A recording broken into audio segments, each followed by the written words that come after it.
Beleza, pessoal? Dando continuidade aqui então às nossas aulas, a gente vai falar agora sobre os stops, né? O que é o stop, por que ele é utilizado, como vamos configurá-los e por que ele deve ser usado, tá?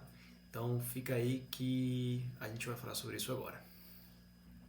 Então, pessoal, de volta aqui na plataforma, a gente, bom, é o mesmo parâmetro, tá? É a mesma situação, a gente está no gráfico aqui do Bitcoin USDT, como vocês podem ver, estamos no mercado spot nesse momento e agora a gente quer configurar um stop, tá? Vamos definir a seguinte situação. Digamos, né, que como a gente tem conversado esses dias, a gente comprou nesta região daqui, certo? Em toda essa região daqui. Percebam que é uma região bastante importante, né, para o preço. É uma região bem importante para o preço e a gente comprou nessa região daqui, certo? Neste candle aqui. E a gente quer configurar um stop para a gente não perder o que foi feito, né, daqui para cá, mais ou menos uns 4 a 5% de valorização do nosso capital. E a gente quer colocar um stop abaixo deste fundo formado aqui, certo? Vamos tirar essa linha aqui. A gente quer colocar uma só uma dica aqui, para vocês fazerem essa linha aqui, para vocês traçarem essa linha, é só clicar Alt J, para quem tem Windows, né? Para quem tem Mac é só clicar, né? Option J que vocês já conseguem fazer isso aí, tá? Beleza. Então, digamos que a gente quer colocar um stop abaixo dos 76.589 dólares, tá? Como a gente já explicou quais são os tipos de ordens e para que elas funcionam, e a gente falou também um pouquinho sobre o book, quando a gente fala dos stops, a gente fala do mesmo tipo de ordem, uma ordem limitada ou uma ordem a mercado. Existem esses dois tipos de ordem, tá? Mas a ordem que a gente precisa para os stops, seja eles de stop gain ou stop loss, a gente sempre vai usar o stop a mercado, tá? Gravem isso muito bem, stop a mercado. Por quê? Porque o book, ele às vezes tem algumas falhas, tá? Digamos ineficiências, vamos usar o termo ineficiência. Nessas ineficiências, se a gente estiver numa situação de mercado onde o preço pega uma velocidade ou acelera, tem uma aceleração muito grande, uma velocidade muito grande de volatilidade, uma expansão ou retração de volatilidade muito grande, muitas vezes as ordens nos books elas vão ser afetadas. Em que sentido? Muitas vezes não são executadas, muitas vezes são executadas em cascata, muitas vezes são executadas de forma ineficiente e a gente não quer isso e muito menos falando de stops, tá? Stop é um assunto muito importante, tá, pessoal? Porque é basicamente o nosso funcionário, né? É nosso protetor, né? Funcionário que eu digo é que a gente deixa ele ali e ele fica trabalhando, nos protegendo, entendeu? Essa é a função real do stop, se é proteger a nossa posição, tá? Então, voltando aqui ao gráfico, o que a gente tem? Qual é a situação que a gente tem aqui, certo? A gente tem uma situação de valorização do Bitcoin deste fundo para este topo de ao redor de 8 a 9%, tá? Se você comprou neste candle aqui e você surfou uma alta aí de 5, 6%, cara, você não quer perder essa valorização, correto? Você não quer perder esse dinheiro que você fez. Então a gente tem duas opções. Se a gente cair o tempo gráfico aqui, por exemplo, do 4 horas para 30 minutos, né? Você dá um Alt R, perdão. Se vocês derem um Alt R ou Option R, vocês vão centralizar o gráfico, beleza? Então a gente tem duas situações aqui. A gente caiu o tempo gráfico para 4 horas e vemos, né, Alt R novamente, vemos que o preço formou um fundo ascendente, aquele fundo ascendente legal que a gente sempre está procurando após uma quebra de estrutura. Onde ocorreu a quebra de estrutura? A quebra de estrutura ocorreu aqui. E vocês percebem que o preço foi testar essa quebra de estrutura formando um pivô, né, ou um fundo ascendente acima desta região. Então o preço agora ele está criando valor acima desta região, certo? Mas digamos que o preço ele retorne para esta região aqui, ó, e tenta perder esse fundo aqui, certo? Cara, basicamente se você comprou aqui nessa região, você fez um trade, tá? Você fez um trade, não um investimento, você está fazendo um trade. Se você fez esse trade, que foi, por exemplo, o meu caso, cara, eu vou querer colocar um stop a mercado, tá? Debaixo deste fundo para não perder esse dinheiro que eu fiz aqui. Ou se eu vou perder muito pouco mesmo, tá? Então a gente vai configurar aqui o nosso stop, beleza? Voltando um pouquinho à teoria das ordens, a gente precisa relembrar que as ordens elas podem ser passivas, né? Ou elas podem ser ativas, né? Elas podem ser executadas de forma instantânea ou elas podem ser executadas de forma passiva, quando o preço basicamente chegar nessa região e chegar no ponto ideal do teu preço, beleza? Só que quando a gente fala de stop, a gente não quer que nosso stop seja pulado, ou ele seja, tipo assim, o preço passe de uma forma muito rápida pelo nosso stop e não seja executado, correto? Então a gente vai aqui na nossa aba de configuração de ordens e a gente vai, nesse caso aqui, né, a gente vai colocar um stop na aba de venda, certo? Porque se eu fiz uma compra, o contrário da compra é uma venda. Então, se eu comprei Bitcoin e eu estou sendo estopado para baixo, eu preciso voltar para o dólar para eu poder me recapitalizar, certo? Então, basicamente, se eu estou exposto ao ativo e eu quero estopar a minha posição dentro desse ativo, eu preciso vender, seja em cima ou seja embaixo, entendeu? Então, o stop ele pode ser um stop gain ou um stop loss. Por exemplo, se eu quiser, neste momento, se eu comprei aqui, certo? A gente comprou aqui.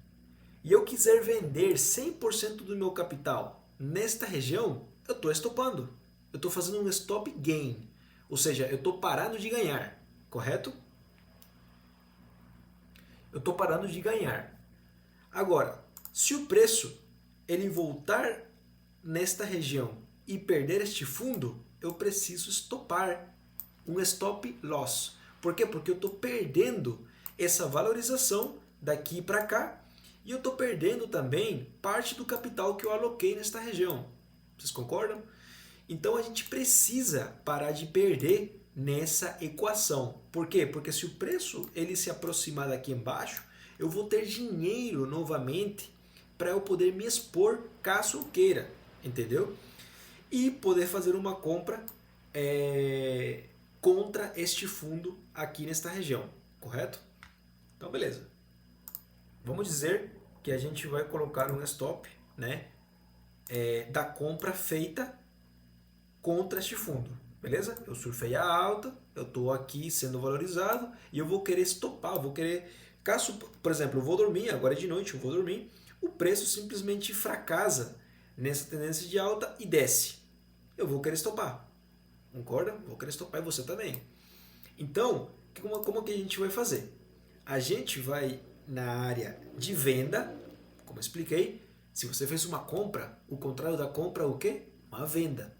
Então, quando você vende, você está dizendo para o mercado, olha, eu não quero mais o Bitcoin, eu quero meus dólares de volta, seja no prejuízo, seja no lucro, beleza? Beleza. Então, para esta operação, a gente vai precisar fazer uma venda, tá? Um stop sell, um stop loss, beleza? Então, a gente está nesta aba de venda e a gente, em lugar de clicar aqui no limit, né, a gente não vai fazer uma ordem limitada, tá, pessoal? A gente vai fazer uma ordem a mercado.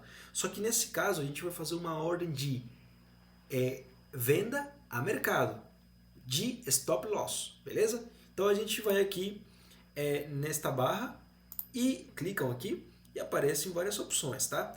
A gente vai focar no conditional. O conditional, a própria palavra já explica, é uma condicional. que caso o preço ele venha perder essa região que a gente planejou, né, esse fundo que foi formado pelo mercado, a gente vai parar de perder, beleza? Então é uma condicional. Onde que a gente vai parar de perder? A gente vai parar de perder nos 79 mil dólares. 79 mil, por exemplo, 0,10. Só que a gente, aqui ó, uma coisa muito importante, tá pessoal? Em lugar de escolher a limit, a gente vai escolher market, que é a mercado. Vocês veem a diferença? Ó? Aqui a gente tem o limit, né? Eu coloquei o trigger price, que é o gatilho de preço. E depois a gente tem order price. Então, em lugar de escolher limit, a gente escolhe market. E coloca o mesmo preço, 79,010. Daí, pessoal, a gente vai estopar aquilo que a gente comprou. Se você comprou 20 dólares, por exemplo, você vai colocar 20, certo? E você simplesmente vai fazer uma venda, tá? Uma venda condicionada, beleza? Então vamos testar aqui para ver. Ó, legal. Vocês veem que aqui ó, eu tenho a minha ordem, certo? De 20 dólares para serem executados caso o preço venha perder esta região. Vocês viram que a ordem é a mercado, mas ela não foi executada em seguida? Por quê? Porque quando eu faço um stop condicionado, eu estou falando para a corretora o seguinte, corretora, eu quero parar de perder nesta região a mercado e não a limite, a mercado, certo? O que vai acontecer?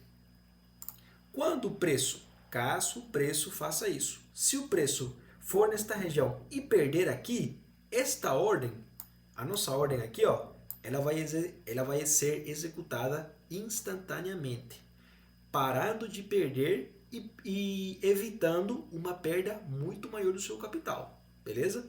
É assim como se configura o stop, sempre a mercado e sempre protegendo a sua posição comprada, tá? Ou vendida, tá? A gente pode fazer isso também com a venda também, beleza? Mas é assim, desta forma, como se configura um stop loss, beleza? Na parte de buy, por exemplo, a gente pode fazer a mesma coisa. Eu vou cancelar aqui a minha ordem. Eu vou cancelar aqui a minha ordem, tá? A gente pode fazer a mesma coisa aqui na compra, tá? Só que para a gente não confundir, tá, os conceitos, vamos ficar por aí, porque geralmente, né, no caso da spot, a gente sempre está fazendo compras, né, no mercado spot. Então vocês basicamente vão usar essa modalidade ali, certo? Você comprou, você estopou. E o que eu recomendo? Eu recomendo vocês a fazerem uma boa análise, e caso vocês, por exemplo, tenham comprado nesta região, cara, já coloca uma parte do teu lucro no bolso aqui, entendeu? Como você vai fazer isso? Muito simples, já vamos aproveitar o embalo. É muito simples, por exemplo, você comprou aqui nesta região, pô, você já tem um lucro aí de 5%, legal, né? Então se você comprou 100, você agora tem 105. Se você comprou 100 dólares, agora você tem 105, bacana. Então, pô, eu quero vender parte desse lucro, né? Eu quero colocar esses 5 dólares no meu bolso. O que você vai fazer? Cara, muito simples. Você vai aqui na aba de Sell, certo? Na aba de configuração de ordens, e você vai colocar que aqui em 83.500, você quer vender esse lucro. Em lugar de ser Bitcoin, você vai colocar aqueles 5 dólares. E você vai lá e mete bronca, entendeu? Mete marcha aqui na venda. Você colocou, ó, ordem a limit, certo? O preço, quando chegar aqui, ele vai executar uma ordem passiva, certo? E a sua ordem não vai ser pulada, porque geralmente nesses momentos as ordens são bem preenchidas, tá? Essa eficiência de mercado a gente tem. Agora, no stop a gente não pode brincar, beleza? Só uma observação. Então você vai lá e vende seus 5 dólares e colocou seu lucro no bolso. E deixa seus 100 dólares aqui se valorizando, entendeu? Mas sempre coloque seu stop, beleza? Então, pessoal, essa era a aula que eu tinha para vocês hoje, tá? A gente falou sobre as ordens a limit, as ordens a mercado e como a gente configura os stops. Então agora é com você, você que vai estudar, você que vai configurar essas ordens, você que vai agora à prática, beleza? Então, nos vemos numa próxima aula, contem comigo, eu vou estar soltando mais dessas aulas, podem ter certeza, já está tudo nos conformes para fazer isso, então nos vemos numa próxima aula, fechou? Valeu!